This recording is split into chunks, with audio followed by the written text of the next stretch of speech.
Sir तो page number, हाँ बोलो। Page number. Page number 12.3 module 7। Okay sir, okay sir.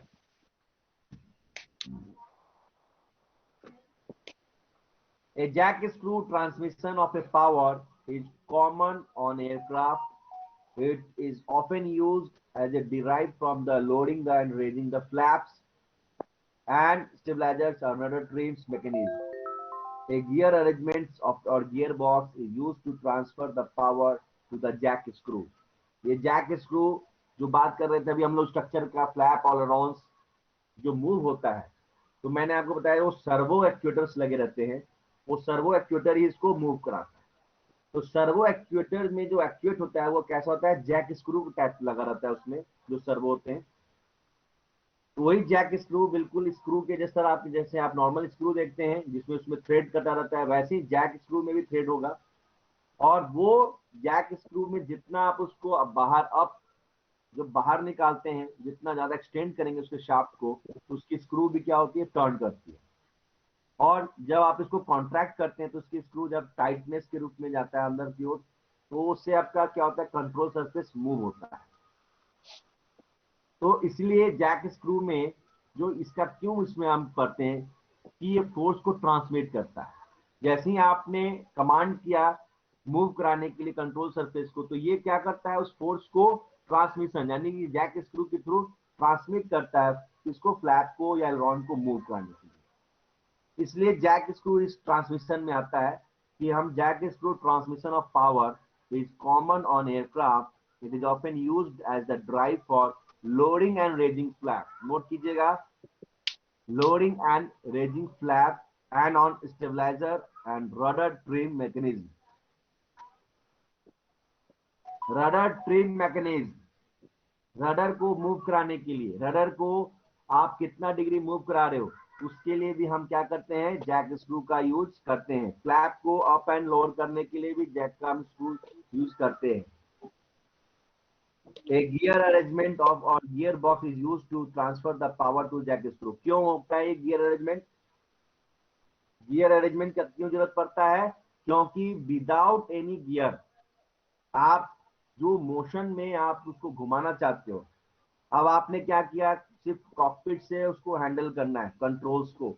तो कॉकपिट में आपने अपने लीवर्स को या आप टर्न किए लेफ्ट या राइट, तो उससे क्या होता है, कंट्रोल सरफेस पे जो होता है थ्रू कंट्रोल केबल के थ्रू आपका फोर्स होता है।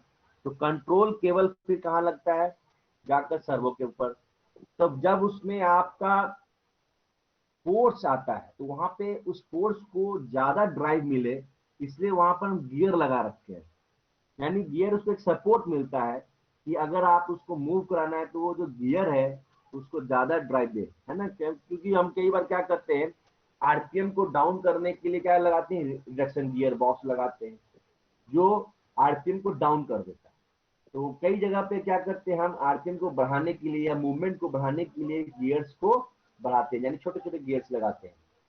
इससे क्या होता है, जितना आपका जो फोर्स एक्ट होगा उसका लोड हम बढ़ा सकते हैं थ्रू मूवमेंट करने के लिए। इसलिए जैक स्क्रू में हम छोटे छोटे गियर्स लगाते हैं और वो गियर क्या करता है, उसको एक्स्ट्रा फोर्स देता है मूव कराने के लिए।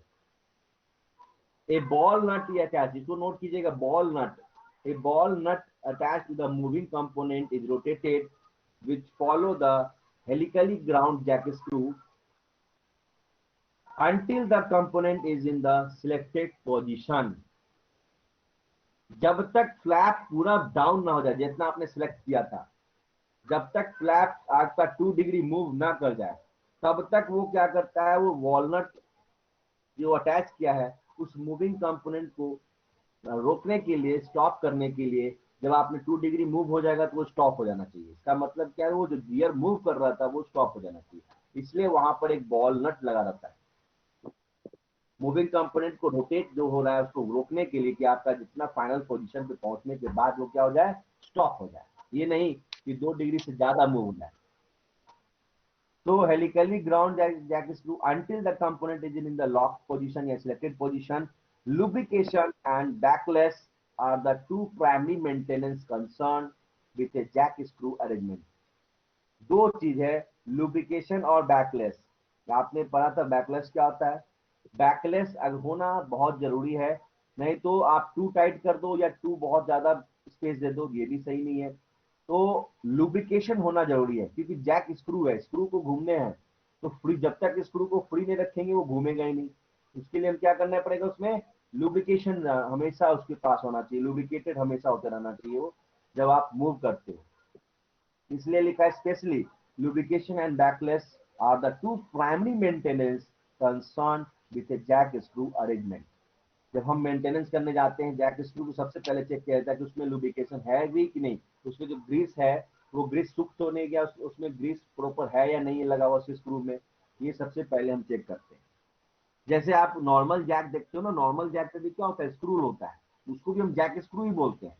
जो हम एयरक्राफ्ट को जैकिंग करने के लिए, जब एयरक्राफ्ट को उठाने के लिए जो यूज करते हैं जैक स्क्रू, उसमें सेम प्रोसेस होता है। उसमें भी क्या होता है, एक शाफ्ट होता है, शाफ्ट में स्क्रू का थ्रेड कटा रहता है, उसमें भी ग्रीसिंग लगी रहती है। हम उसको क्या करते हैं, फोर्सली उसको स्क्रू को बाहर दे निकालते हैं, उसको जैक करने के लिए एयरक्राफ्ट के वेट से अगेंस्ट हम फोर्स एक जनरेट करते हैं जैक स्क्रू में, और वो क्या करता है,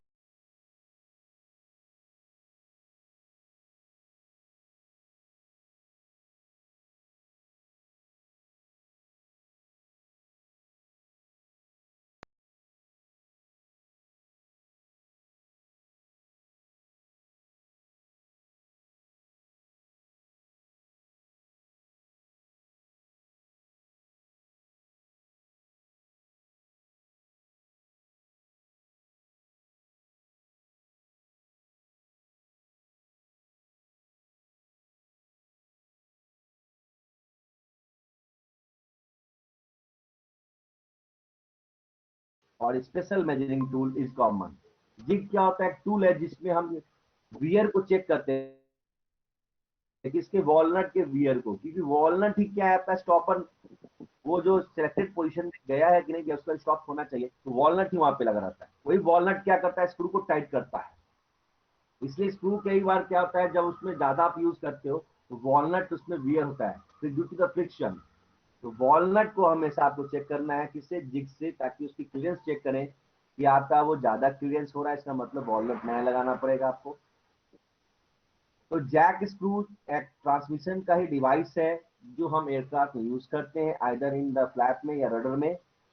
और स्पेशली अगर हम एयरक्राफ्ट की जैकिंग के लिए जो जैक स्क्रू यूज करते हैं, उसमें भी आप जैक स्क्रू यूज कर सकते हैं, वो भी एक ट्रांसमिशन का ही काम करता है। हम अपने फोर्स को ट्रांसमिट करते हैं किसमें, एयरक्राफ्ट को उठाने में। क्लियर है जैक स्क्रू।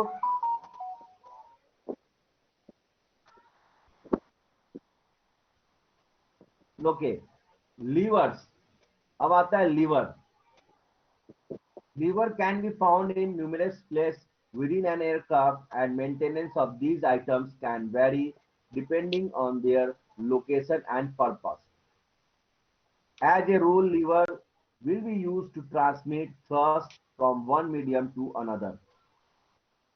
यानी कि जो लीवर है हमारा, थ्रस्ट लीवर, जब हम बात करते हैं कॉकपिट में जब जाएंगे आप, तो वहां पे एक थ्रस्ट लीवर होता है जो इंजन के थ्रस्ट को इंक्रीज करता है और डिक्रीज करता है।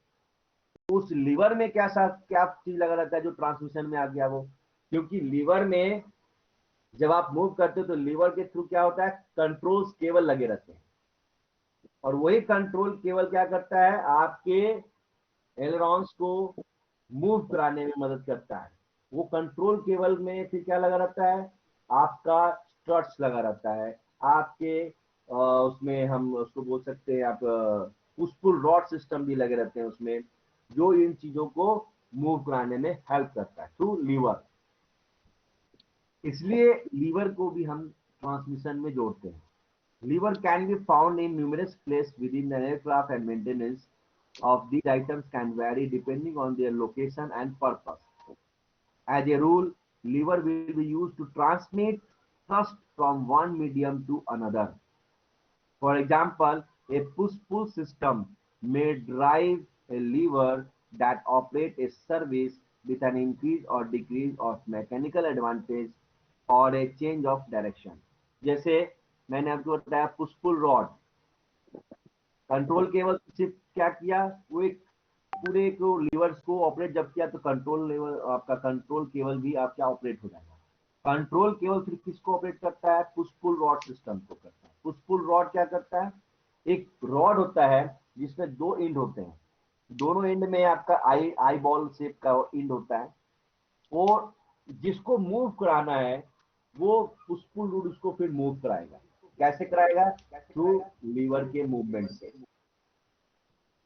तो पुश पुल रॉड का फिगर आप देखिए यहाँ पर बना हुआ है, नीचे आइएगा 12.4 पेज पे पुश पुल ट्यूब असेंबली जो दिया हुआ है आपको, उसको गौर से देखिए। पुश पुल को, ये पुश पुल रॉड हर जगह यूज होता है, हर कंट्रोल केबल जहां जहां कंट्रोल केबल होगा वहां वहां ये पुश पुल रॉड मिलेगा आपको। क्योंकि यही पुश पुल रॉड क्या करता है, ट्रांसमिशन का काम करता है, आपके एलरॉन्स के मूव कराने के लिए, चाहे आपके फ्लैप को मूव कराने के लिए। तो ये पुश पुल हर जगह मिलेगा। जैसे आपको सर्वो एक्चुएटर होता है ना, तो सर्वो एक्चुएटर भी क्या है, एक्चुएटर वो नाम दिया गया लेकिन होता क्या है, पुश पुल रॉड ही होता है, उसमें भी पुश पुल रॉड ही अटैच किया रहता है। सिर्फ उसको एक्चुएटर में इसलिए बोलते हैं क्योंकि वो हम मैकेनिकली मूव नहीं कराते हैं, उसको हम हाइड्रोलिकली मूव कराते हैं, यानी हाइड्रोलिक प्रेशर से उसको हम मूव कराते हैं, इसलिए उसको हम सर्वो एक्चुएटर बोलते हैं। लेकिन होता क्या है, वो भी एक तरह का पुश पुल रॉड ही होता है। अब ये पुश पुल रॉड कैसा होता है, देखिए फिगर में, एक आपकी बिल्कुल आवाज ऐसे कर रही है। एक स्टील की तरह ये आयरन रॉड है जिसमें दो एंड है, और दोनों एंड में क्या उसको बोलते हैं आई बॉल शेप, यानी कि आई बॉल का मतलब आंख की तरह डिजाइन होता है, बॉल लगा रहता है उसमें, और दोनों की तरफ आपका अटैचमेंट पॉइंट होता है। एक को आपने अटैच किया जिससे मूव कराना, जिसको मूव कराना है उस पे, और एक अटैच कहाँ रहेगा, जहां से कंट्रोल केबल लिंकेज आपका लगा होता है। अब इस पुश पुल रॉड में सिस्टम में देखिए अपोजिट होता है, दोनों दोनों एंड को अपोजिट किया जाता है। अब एक तरफ से इसकी मूवमेंट होती है, ये इसमें जो क्या होता है ना, आईबॉल एंड जो है उसमें थ्रेडेड पोर्शन होता है, और वो दोनों तरफ जो थ्रेडेड पोर्शन है वो क्या होता है, अपोजिट होता है। आपने शायद मॉड्यूल 7 में पढ़ाया होंगे, तो आपको अब्दुल सर ने पढ़ाया था ये चीजें, कंट्रोल केबल्स में आपने पढ़ाया था ये सब चीजें। No sir. सर अभी तो आपको पढ़ाया नहीं कंट्रोल केबल से। सर वो सब नहीं पढ़ाई हुआ है आपको अभी। वो पढ़ाए होंगे ना, टर्न वकल पढ़ाए होंगे आपको। No sir.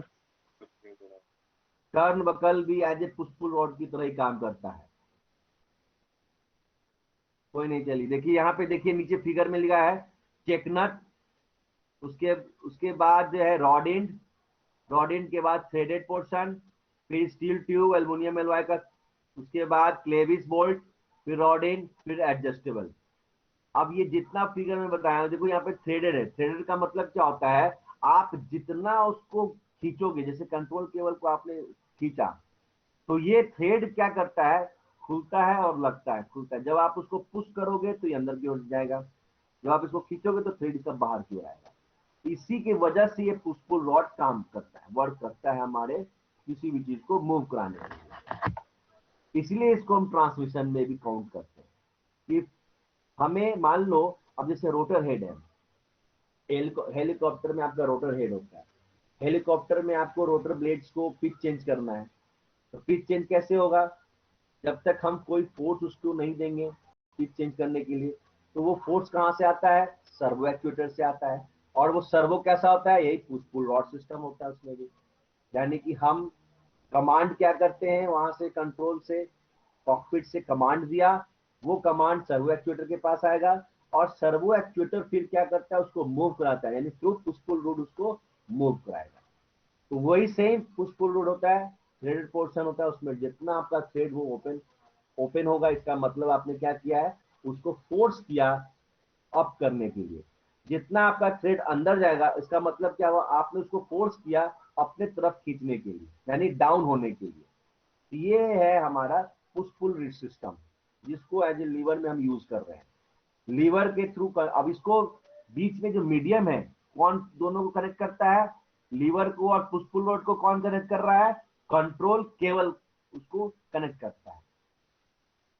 केबल के थ्रू ही हम इसके मोशन को ट्रांसफॉर्म करते हैं। तो लीवर कहाँ है, आपके कॉकपिट में है, और ये पुश पुल रॉड कहाँ है, आपके जहां एलरॉन्स हैं, जहां आपकी जो हेलीकॉप्टर का बात करते हैं, अगर उसको चेंज करना है रोटर ब्लेड्स को, वहां पे लगा रहता है। अब उनके बीच में क्या लगा हुआ है, कंट्रोल केबल लगा हुआ है, जो इन दोनों को फोर्स को ट्रांसफॉर्म करता है। तो इस तरह से हम लीवर का यूज करेंगे। इसलिए लिखा है यहाँ पर, as a rule lever will be use to transmit thrust from one medium to another. For example, a push-pull system may drive a lever that operates a service with an increase or decrease mechanical advantage or change of direction. Increase decrease का मतलब क्या हो रहा है, वही thread की बात कर रहा है, थ्रेड बढ़ना या घटना। इंक्रीज कब होगा, जब वो थ्रेड बाहर की ओर खुलेगा। डिक्रीज कब होगा, जब वो थ्रेड अंदर की ओर टाइट होगा। दैट मीन्स आप इंक्रीजिंग डिक्रीजिंग कैसा चाहते हो, वो लीवर के ऊपर डिपेंड करता है। And apart from the bearing of the lever requiring lubrication are used unless they are sealed for life bearing. There is a little maintenance required other than physical checks for damage, restoration या crack. Push pull कई बार क्या होता है, हम maintenance के time में जब हम चेक करने जाते हैं, इस लीवर को चेक करते हैं, क्या अच्छा मूव करके लीवर को अप एंड डाउन मूव करेंगे। अगर लीवर को अप एंड डाउन करने में आपको बहुत ज्यादा फोर्स लगाने की जरूरत पड़ रही है, इसका मतलब आपका लीवर में क्या हो रहा है, कहीं ना कहीं करोजन हो चुका है, कहीं ना कहीं उसमें डिस्टॉर्शन आ चुका है। इसलिए वो क्या हो रहा है, आपका मूव करने में बहुत ज्यादा फोर्स होता है, लगता है। इसलिए तो हम जब भी मेंटेनेंस करेंगे लीवर का, ये चेक करेंगे मूव करके। दूसरा चीज क्या चेक करेंगे, जो उसमें बियरिंग्स लगे रहते हैं, जो उसको बियरिंग जो उसको लोड लेता है केबल का, वो बियरिंग को चेक करेंगे कि वो बियरिंग सही है, बियरिंग में लुब्रिकेशन होना चाहिए प्रॉपर। उसके बाद लिखता है, there is a little maintenance required other than the physical check. Physical check में आप क्या क्या चेक करेंगे, डिस्टॉर्शन चेक करेंगे, क्रैक चेक करेंगे, और आपका कंट्रोल केबल जो है पुश पुल रॉड सिस्टम के साथ प्रॉपर स्वेजिंग है या नहीं है, यानी लगा हुआ है कि नहीं। क्या होता है, कंट्रोल केबल धीरे धीरे धीरे धीरे क्या होता है, फ्रिक्शन की वजह से वहां पे कंट्रोल केबल कटने लगता है, तो उसको भी हम चेक करेंगे। ये सब फिजिकली इंस्पेक्शन है। Now some commonly visible levers are shown, जैसे नीचे जो लिखा है फिगर में, the action produced by the moving the lever is hidden below the console. अब ये देखिए, जो फिगर में आप देखिए 12.5 फिगर में एयरक्राफ्ट का इंजन कंट्रोल लीवर लगा हुआ है, यानी कि आप इसको अप करेंगे, यानी ऊपर करेंगे तो आपका इंजन का थ्रस्ट बढ़ जाएगा, डाउन करेंगे तो आपका इंजन का थ्रस्ट डाउन हो जाएगा। कैसे हो रहा है ये सब चीजें, थ्रू कंट्रोल केबल।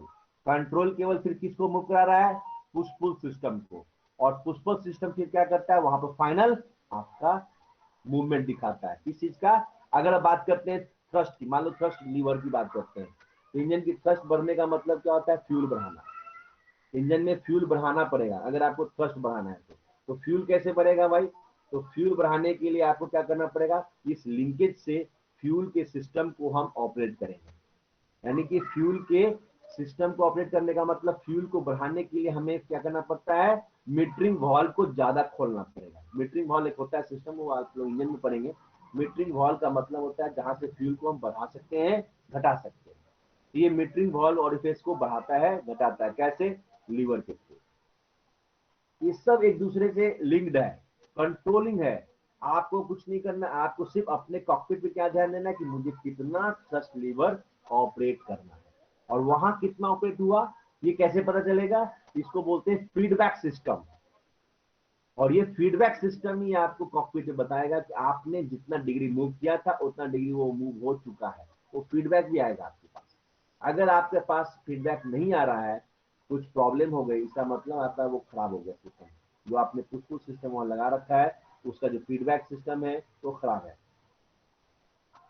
तो ये सारे काम हम लोग मेंटेनेंस के दौरान चेक करते हैं। खास करके आप एवियोनिक्स वाले जो हैं जितने भी, तो उनका यही काम है, फीडबैक सिस्टम चेक करना, आपका सर्वो प्रॉपर काम कर रहा है कि नहीं कर रहा है, जो इतना हम डिग्री मूव कर रहे हैं उतना डिग्री हो रहा है या नहीं हो रहा है, हम थ्रस्ट लीवर को जितना मूव कर रहे हैं उतना वो वहां पे फ्यूल बढ़ रहा है कि नहीं बढ़ रहा है, ये सब फीडबैक सिस्टम आना चाहिए। Now push pull rod system वही चीज है, नीचे पुश पुल रॉड सिस्टम में वही चीज जो मैंने बताया है, यही सब होगा। Push pull tubes are used as linkage in various types of mechanical operated system. Mechanical linkage की बात कर रहा है, लिंकेज का मतलब एक दूसरे से जुड़ा हुआ है, यानी कंट्रोल केबल इसके साथ जुड़ा रहेगा, तो इसको बोलते हैं linkage. This type of linkage eliminates the problem of wearing tension and permits the transfer of either compression और tension stress through a single tube. है ना, देखो बिल्कुल उस पुल को फिगर देखो, एक ट्यूब की तरह दिखेगा, लेकिन हम उसमें टेंशन भी लगा रहे हैं और कंप्रेशन भी लगा रहे हैं। कैसे? Through thread. अगर थ्रेड टाइट हो रहा है का मतलब आपने क्या किया, उसमें आपने उसके अंदर टेंशन फोर्स क्रिएट कर दिया। अगर वही थ्रेड आपका ओपन हो रहा है, इसका मतलब आपने उसके ऊपर कंप्रेशन फोर्स लगा दिया। तो ये पुश पुल रॉड सिस्टम एक सिंपल एक ट्यूब होता है, जिसमें आप टेंशन को भी कंट्रोल करते हो लिंकेज में, और कंप्रेशन फोर्स को भी लिंकेज से कंट्रोल कर लेते हैं।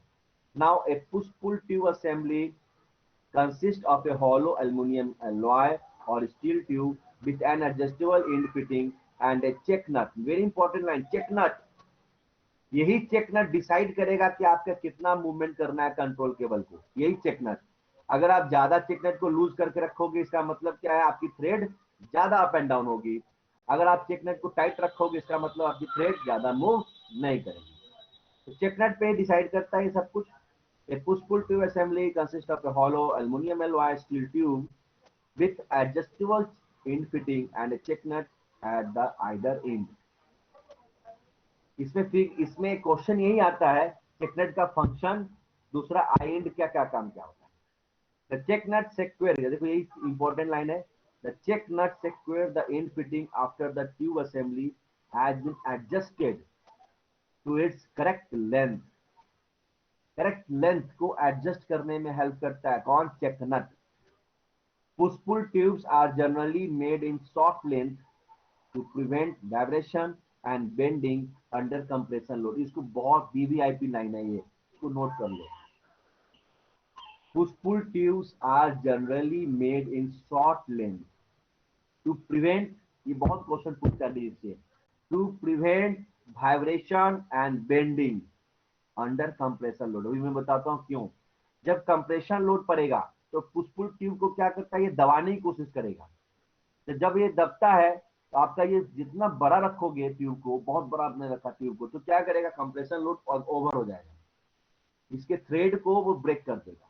इसलिए कहता है जो ट्यूब है वो बहुत कम रखो, छोटा रखो, उसकी लेंथ बहुत छोटी रखो, तो इजिली वो जो कंप्रेशन लोड जितना भी है वो उसको कॉन्ट्रैक्ट कर सकता है। और उसको कॉन्ट्रैक्ट कौन करता है? यही आपका चेक नट जो आप एडजस्ट करते हो, यही चेक नट उसको आप जितना एडजस्टमेंट कर सकते हो उतना आप कर दो, तब उसका आपका फायदा होगा। जितना आप बड़ा रखोगे पुश पुल ट्यूब को, उतना ज्यादा आपको फायदा नहीं, नुकसान ही होगा। आप सोचोगे कि बहुत ज्यादा लोड ले लेगा ये, बड़ा रखेंगे तो नहीं, क्योंकि बड़े फोर्स को ट्रांसमिट करना, बड़े ट्यूब से ट्रांसमिट करना ज्यादा टाइम लगेगा। इसलिए लिखता है generally made of short length to prevent vibration and bending under the compression load. Inspection of push-pull rod include ensuring that they are perfectly straight. सबसे पहला इंस्पेक्शन क्या चेक करना है? बिल्कुल स्ट्रेट होना चाहिए पुश पुल रॉड। जरा सा भी आपको लग रहा है कहीं से मुड़ गया उसका एंड, हो सकता है आपका एंड फिटिंग आपका थोड़ा सा वो बेंड हो गया, इसका मतलब वहां पे बेंडिंग फोर्स लगा है, तो वो चेक करना है स्ट्रेट है कि नहीं है। क्या क्या चेक करना है? unless design of the when installed the assembly should be correctly aligned and should more freely। अच्छा, ये भी इंपॉर्टेंट लाइन है, मोर फ्रीली। जब आप पुश पुल रॉड लगाते हैं ना, तो ये चेक करना है आपको कि हम पुश पुल रॉड को जब हाथ से मूव करें, हाथ से हल्का हल्का जब टर्न करें, तो हल्का फ्रीली मूव आपको फील होगा, पूरा टाइटली वो नहीं टाइट किया जाता है। क्यों?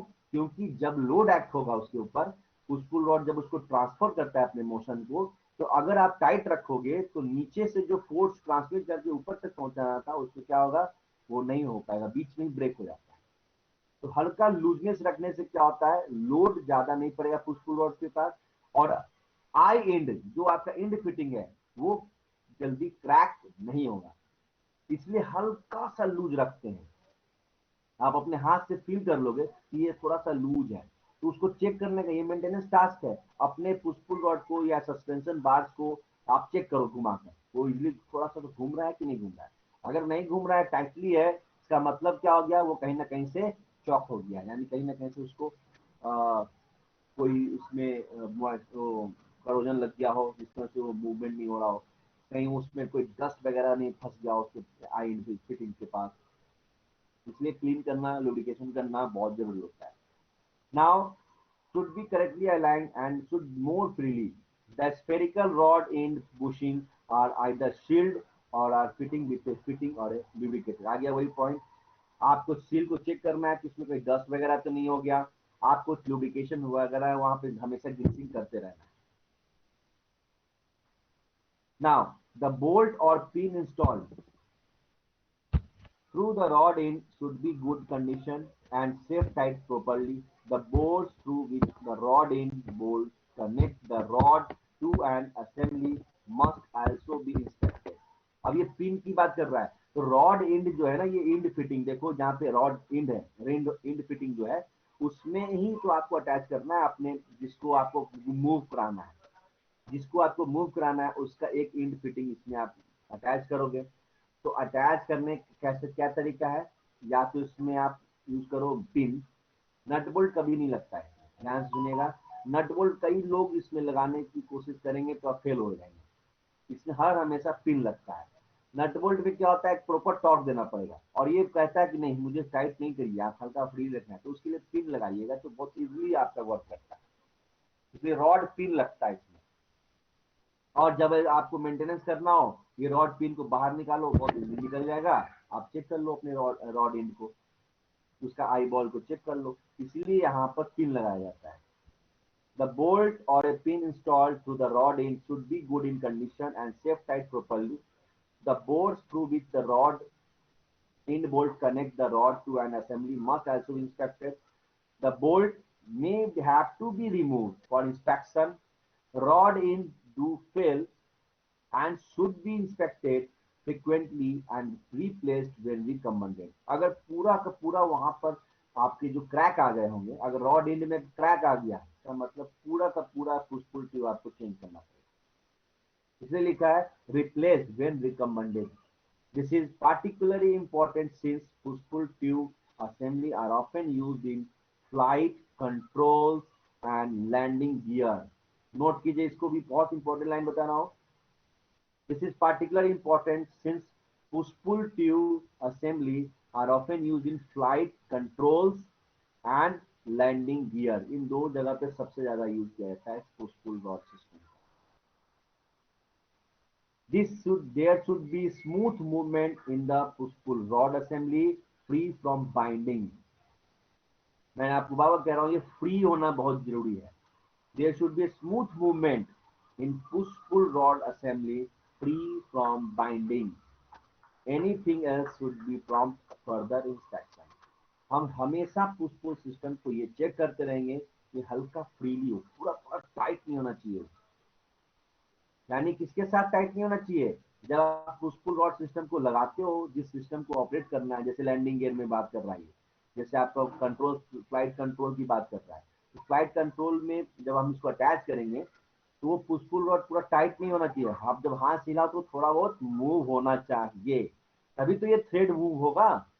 टाइट कर दोगे तो थ्रेड ही नहीं मूव होगा, तो हल्का सा आप उसमें फ्रीली मूवमेंट करने के लिए छोड़ देंगे, ताकि जब जो वाइब्रेशंस वगैरह भी आए, चाहे जो लोड आए उसके ऊपर, वो इजीली कॉन्ट्रैक्ट होगा। आई एंड बॉल उस पर क्रैक जल्दी नहीं होगा, टाइट कर दोगे तो क्रैक हो जाएगा। तो हमारा पुश पुल भी एक तरह का क्या कर रहा है काम, ट्रांसमिशन का काम करता है। किस चीज को ट्रांसमिट करता है, आप किसी भी चीज को जो मूव कराना है उसको करा सकते हैं थ्रू लीवर्स के थ्रू, जैसे मैंने लीवर बताया आपको, जैसे आपने अपने कंट्रोल्स को ऑपरेट कराना हो, लैंडिंग गियर में आपको लैंडिंग को नीचे और अप एंड डाउन करने के लिए जो पुश पुल रॉड सिस्टम होता है यही होता है। उसमें भी तो हम लैंडिंग गियर में भी क्या करते हैं, मैकेनिकली कभी कभी फेल हो जाता है हमारा लैंडिंग गियर, तो हम मैकेनिकली उसको बाहर निकालते हैं और अंदर करते हैं। तो मैकेनिकली एक्सटेंड करने का मतलब क्या हो गया, थ्रू कंट्रोल केबल, और कंट्रोल केबल किसको ऑपरेट करेगा, ये पुश पुल रॉड सिस्टम को। पुश पुल रॉड सिस्टम से क्या करता है, लैंडिंग गियर को निकालने में। तो ये जो सिस्टम्स हैं ये सारे के सारे ट्रांसमिशन सिस्टम है, जो आप किसी न किसी फोर्स को ट्रांसमिट करता है, अपने मोशन को चेंज करता है, और तब जाके एक्शन में आता है। आप कहाँ पे बैठे हो, कहाँ से क्या ऑपरेट कर रहे हो और हो क्या रहा है कहाँ पे ऑपरेट, इसलिए इसको हम ट्रांसमिशन सिस्टम बोलते हैं। क्योंकि आपने एक जगह के फोर्स को दूसरे जगह ट्रांसफॉर्म किया, किसके वे से, उस पुल रॉड सिस्टम के वे से, या कंट्रोल केबल के वे से, या लीवर के वे से, या जैक स्क्रू के वे से, है ना, हम अपने मोशंस को ट्रांसफॉर्म कर रहे हैं। क्लियर है ये टॉपिक? Yes sir. हाँ जी, सर पुश पुल रोड कहाँ यूज होता है? बताया तो, सबसे ज्यादा इसको यूज करते हैं हम लोग पिच चेंजिंग करने के लिए, कंट्रोल को चेंज करने के लिए, फ्लाइट कंट्रोल को मूवमेंट देने के लिए, लैंडिंग गियर में आपको एक्सटेंड करने के लिए, लैंडिंग गियर बाहर निकालने के लिए और रिट्रैक्ट करने के लिए, ये सब जगह हम चीज करते हैं। पिच चेंजिंग का मतलब रोटर ब्लेड की बात कर रहा हूँ, हेलीकॉप्टर में ये पुश पुल का यूज करते हैं।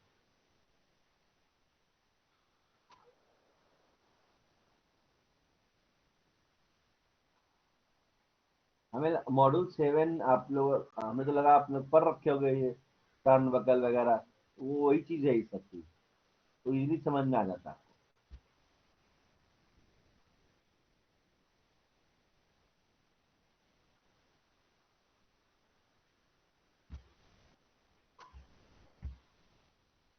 चलिए, क्लियर है टॉपिक ये हमारा ट्रांसमिशन सिस्टम।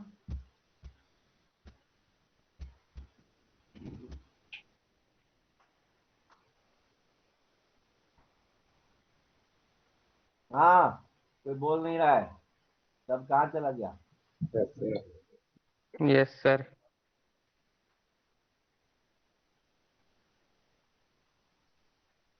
तो 3 हमारा आज। अच्छा, एक चीज और मैं भी याद आ गया, आप लोगों का एक वर्कशॉप का असाइनमेंट आज मैं आपको दे देता हूँ, मैं भूल गया था देना।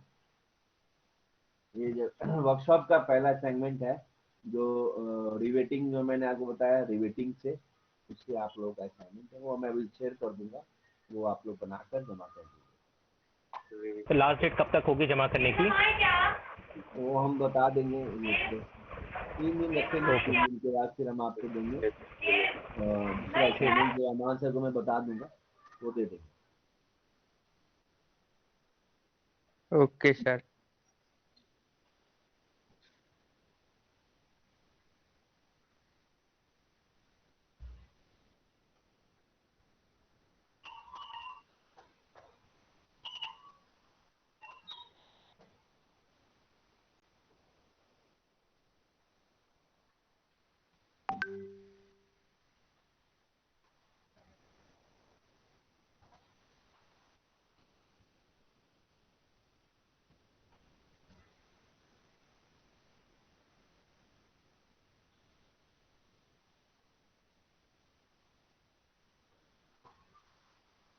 ओके,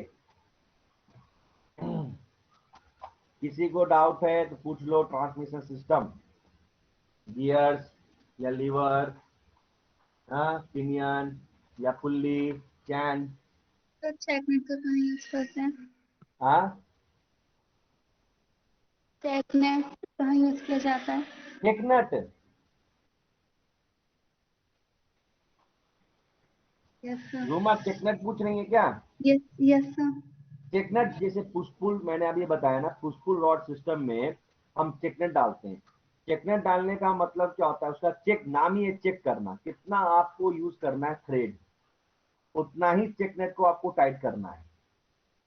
अगर आप थोड़ा सा ज्यादा चेकनेट को, जैसे आपको पुशपुल रॉड सिस्टम का लेंथ बढ़ाना है, तो चेकनेट को आप रिलीज कीजिएगा तो भी तो थ्रेड बाहर आएगा, तो थ्रेड जब बाहर आएगा तो लेंथ बढ़ जाएगी आपकी। तो अगर आपको लेंथ छोटा करके रखना है तो चेकनेट को आप क्या करेंगे, टाइट कीजिएगा। टाइट कीजिएगा तो क्या करेगा, वो लेंथ कम कर देगा। तो इस तरह से हमारा चेकनेट जो है, आप अपने पुश पुल रॉड सिस्टम के टाइट करना चाहते हैं या थोड़ा सा बड़ा करना, लूज करना चाहते हैं, ये चेकनेट ही आपका शो कर सकता है। चेकनेट ही जो है आपका प्रॉपर आपको फिक्स करता है कि हमें कितना मूवमेंट चाहिए पुश पुल रॉड सिस्टम से।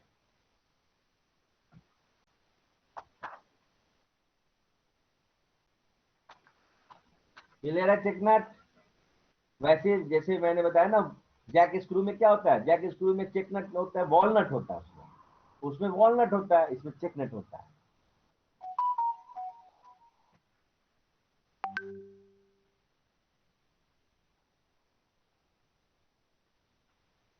क्लियर है? Yes sir. Ruma, yes sir.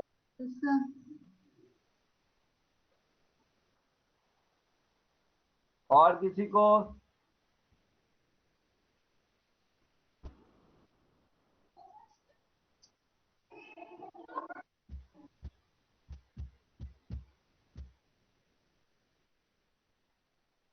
चलिए, तो आज हम लोग इतना ही रखते हैं।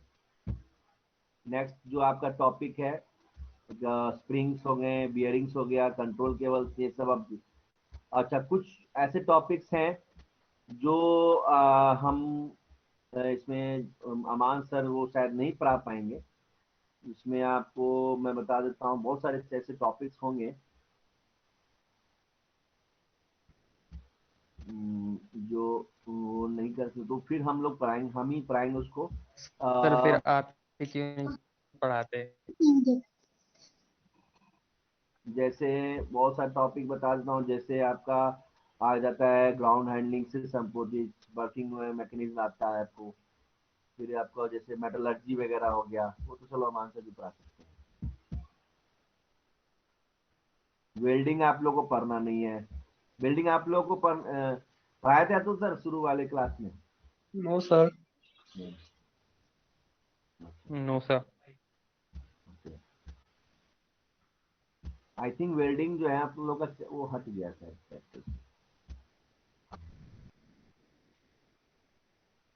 उसके बाद होता है, वेल्डिंग के बाद है, हाँ वेट एंड बैलेंस चैप्टर है आपका एक, वेट एंड बैलेंस। ये आपने पढ़ा है weight and balance? No sir. No sir. Weight and balance तो हुआ था, हमको अब्दुल सर बता रहे थे, हो गया है, जिसमें एयरक्राफ्ट का weight sir and balance sir check करते हैं। सर मैं बता देता हूँ कौन कौन सा चैप्टर हुआ है। सेफ्टी प्रिकॉशन हुआ है, वर्कशॉप हुआ है, टूल्स में आधा हुआ है, हम्म, और फिर इंजीनियरिंग ड्राइंग हुआ है, फिट एंड क्लियरेंस हुआ है, और फिर लास्ट में एक असेंबली टेक्निक जो है वो चैप्टर हुआ है। बस इतना ही हुआ है। अच्छा, वेट एंड बैलेंस नहीं हुआ है, ओके। उसके बाद एयरक्राफ्ट का टैक्सिंग टोइंग ये सब नहीं हुआ है? नहीं सर, कुछ नो नहीं सर। हुआ है। No sir. Ground handling supporting ये सब सिस्टम नहीं हुआ है? कुछ नहीं हुआ sir. No sir. No sir. Aircraft servicing ये भी नहीं हुआ होगा फिर? No sir. No sir. तो ये सब चैप्टर कुछ ऐसे चैप्टर्स हैं जो शायद आपके मैं ही लूंगा, अमान सर नहीं लेंगे, क्योंकि कुछ चीजें हैं एविएशन से रिलेटेड चीजें हैं ये सब सारे। चलिए सर आपकी बात सर जो है। टूल्स हाँ आधा बोलो, रह गया था वो कब होगा? कौन सा आधा रह गया? टूल सर आधा ही रह गया, वो आधा सर पढ़ाए हुए हैं, आधा कह रहे थे कि नेक्स्ट सेमेस्टर में पढ़ाऊंगा। तो टूल तो अभी इसमें तो लगभग हमने देखा हो गया है ना, आपका प्रिसीजन टूल सब बाकी है सिर्फ ना? नहीं सर, आधा ही हुआ है, उसके बाद अरे सब बाकी है, इलेक्ट्रिकल जैसे टूल जितने भी बेंडिंग के होंगे तो बाद। कोई कभी नहीं हुआ। अरे प्रिसीजन टूल ही तो बाकी होगा, कैलिपर, वर्नियर कैलिपर, मैक्रोमीटर सब हो गया है। यस सर, स्टार्टिंग का हो यही गया है, तो हुआ पेज है नंबर सर, यही तो हुआ है 342 सर। के बाद सब बाकी है। सर हैंड अटेंडेंस लो। हैंड टूल्स में क्या क्या बाकी है, हैंड टूल्स में बताओ। जैसे हैमर हो गया होगा, स्क्रू ड्राइवर हो गया होगा, पंचिंग हो गया होगा, यस सर, हो गया है। है ना, फाइल्स हो गए होंगे, सब चीज तो हो गई है। चेन्स फाइल्स तक के हो यस गया सर। सर, उसके बाद से नहीं हुआ है मतलब। बेंडिंग फाइल टूल के तक बाद में। से बाकी सब बाकी है। कटिंग टूल हो गया था। यस सर, हो गया था। हम्म,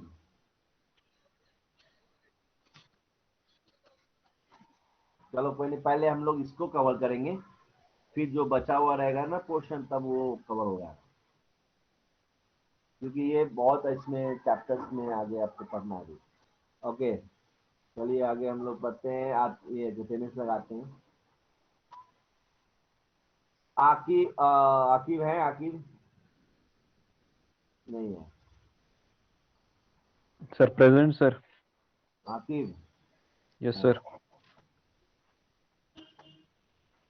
नेक्स्ट है Aditya. Present sir. Okay, Adnan Akwas. Present sir. ठीक है, Agna Yasir, present sir. Ali Siwan, present sir. Arman, present sir. Atif, present sir. Faiq Ahmad, present sir. सफाई का Faiz Akram, yes sir. Hiba, Inamul Haq, Lakshya Thapa, yes sir. Daniyal Haider, present sir.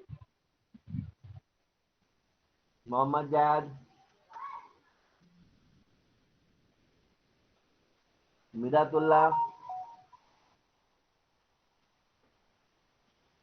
मिदातुल्लाह भी नहीं है, Mohammad Hussain, present sir. Mohammad Faizal, present sir. Faizan, present sir. Mohammad Saif, Mohammad Saif नहीं है, Kasif Khan, present sir. Rehan Khan, present sir. Rizaullah, yes sir. Rizwan, present sir. Ruma, present. Tanveer, yes sir.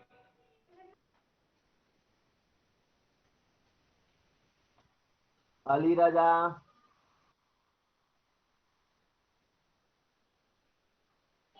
नहीं Ali Raza, Arshi Khan, Asad, yes sir. Asim Bora, present sir. Azimul, present sir. Huma, sir Arshi Khan present. Huma, sir Huma present थी, उनके phone की battery dead हो गई। Mustafiz, present sir. Aslam, present sir. Tabrez नहीं है, Monis, present sir. Sir Mohammad Afzal sir. अब तो 1 वीक हो गया sir. Sir Monis present. Monis हो गया। सर 1 वीक तो हो गया सर। मोहम्मद अफजल। हाँ तो अभी अफजल तुम्हारा नाम पुकारूंगा तब तो सर 1 वीक तो हो गया ना सर। नाम तो मेरा मोनिस से पहले है। अरे मैं अटेंडेंस शीट से नहीं काउंट करता हूँ, जो जो सामने आता है वो उसको मैं बुलाता हूँ। ठीक है सर, मैं भी बैठा आगे हूँ। आगे बोलो, हुजैफा है, हुजैफा नहीं सर, अफजल देरी लगेगी attendance. Afzal, yes sir. Saden present sir. है, Saif Ali, present sir. Present sir Saif Ali. Syed Muazzam, yes sir. Yasir Khan नहीं है, अदनान अली, यस सर। या यसल आरिफ। Present sir.